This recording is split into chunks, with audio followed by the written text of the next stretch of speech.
ಇನ್ನು ನೀವು ಬಂಗಾರದ ಗಣಿ ಚಾನೆಲ್ಗೆ ಸಬ್ಸ್ಕ್ರೈಬ್ ಆಗದಿದ್ದರೆ ಈ ಕೂಡಲೇ ಸಬ್ಸ್ಕ್ರೈಬ್ ಬಟನ್ ಅನ್ನು ಕ್ಲಿಕ್ ಮಾಡಿ ಹಾಗೂ ದಿನನಿತ್ಯದ ಅಪ್ಡೇಟ್ಸ್ಗಳಿಗಾಗಿ ಬೆಲ್ ಐಕಾನ್ ಅನ್ನು ಪ್ರೆಸ್ ಮಾಡಿ.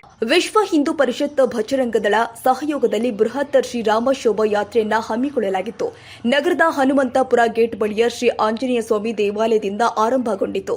ಕಲಾ ತಂಡಗಳೊಂದಿಗೆ ನಗರದ ಪ್ರಮುಖ ರಸ್ತೆಯಲ್ಲಿ ಮೆರವಣಿಗೆಯೊಂದಿಗೆ ಸಂಚರಿಸಲಾಗಿದೆ.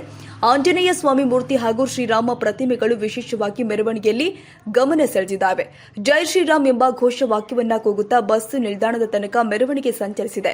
ಬಳಿಕ ಮುಂಜಾನೆ ವೇದಿಕೆ ಕಾರ್ಯಕ್ರಮವನ್ನು ಆಯೋಜನೆ ಮಾಡಲಾಗಿದ್ದು, ಯುವ ವಾಗ್ಮಿ ಹಾರಿಕಾ ಮಂಜುನಾಥ್ ಅವರು ಮುಖ್ಯ ಅತಿಥಿಗಳಾಗಿ ಆಗಮಿಸಿ ಕಾರ್ಯಕ್ರಮ ಉದ್ದೇಶಿಸಿ ಮಾತನಾಡುತ್ತಾ 500ಕ್ಕೂ ಹೆಚ್ಚು ವರ್ಷಗಳ ಕನಸು ಈಗ ನನಸು ಆಗಿದೆ. ಅಯೋಧ್ಯೆ ಶ್ರೀರಾಮ ಮಂದಿರವು ಕೂಡ ನಮ್ಮ ಹಿಂದೂಗಳ ಸ್ವಾಭಿಮಾನದ ದೇವಾಲಯವಾಗಿದೆ. ನಾವೆಲ್ಲ ಅಯೋಧ್ಯೆಯ ರಾಮ ಮಂದಿರವನ್ನ ನೋಡುತ್ತಿರುವುದು ನಮ್ಮ ಪುಣ್ಯ ಜನ್ಮದ ಫಲವಾಗಿದೆ ಎಂದರು.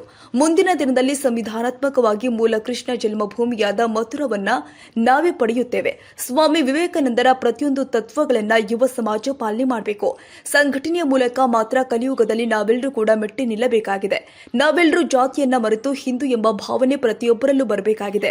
ಜಾತಿಗಳು ನಿಮ್ಮ ದೇವರ ಮನೆಗೆ ಮಾತ್ರ ಸೀಮಿತವನ್ನಾಗಿ ಮಾಡಿ ಪ್ರತಿಯೊಬ್ಬ ಹಿಂದುವು ಸಂಘಟನೆಯಲ್ಲಿ ಭಾಗಿಯಾಗಬೇಕಾಗಿದೆ. ಸಮಾಜಕ್ಕೆ ರಕ್ಷಣೆ ನೀಡುವ ಆರಕ್ಷಕರಿಗೆ ರಕ್ಷಣೆ ಸಿಗದ ಸ್ಥಿತಿ ನಿರ್ಮಾಣವಾಗ್ತಾ ಇದೆ. ನಾವೆಲ್ಲರೂ ಕೂಡ ನಮ್ಮ ಜಾತಿ ಪ್ರೇಮಕ್ಕಿಂತ ಧರ್ಮ ರಕ್ಷಣೆ ಮುಂದಾಗಬೇಕು. ಹೆಣ್ಣು ಮಕ್ಕಳು ಗೋ ರಕ್ಷಣೆ ಮಾಡಬೇಕು. ಪ್ರತಿಯೊಬ್ಬರು ಜಾಗೃತರಾಗಬೇಕು. ಭಾರತದ ಪ್ರತಿಯೊಂದು ಮನೆಯಲ್ಲಿ ಅಯೋಧ್ಯೆಯನ್ನಾಗಿ ಮಾಡಬೇಕಾಗಿದೆ. 3ನೇ ಬಾರಿಗೆ ಮೋದಿ ಪ್ರಧಾನಿಯಾಗುತ್ತೆ ಎಂದು ಹಲವಾರು ದಾರ್ಶನಿಕರು ನುಡಿದಿದ್ರು. ಇದೀಗ ರಾಮರಾಜ್ಯ ನಿರ್ಮಾಣವಾಗ್ತಾ ಇದೆ. ಕರ್ನಾಟಕದ ಅಂಜನಾದ್ರಿ ಬೆಟ್ಟದಿಂದ ಹುಟ್ಟಿ ಬಂದ ಹನುಮಂತ ಸಹ ವಾನರ ಸಂಘಟನೆಯ ಮೂಲಕ ಒಗ್ಗಟ್ಟಿನ ಭಾವನೆಯನ್ನ ಕಲಿಸಿಕೊಟ್ಟಿದ್ದಾರೆ. ಭಾರತವು ಹಿಂದೂಗಳ ದೇಶವಾಗಿದೆ. ಇಂತಹ ದೇಶದ ಸಜ್ಜಿಗಾಗಿ ನಾವೆಲ್ಲರೂ ಕೂಡ ಶ್ರಮ ವಹಿಸಬೇಕಾಗಿದೆ. ಹೊಸ ನಾಡನ್ನ ಕಟ್ಟಿ ಧರ್ಮ ರಕ್ಷಣೆಗೆ ನಾಂದಿ ಆಡಬೇಕಾಗಿದೆ.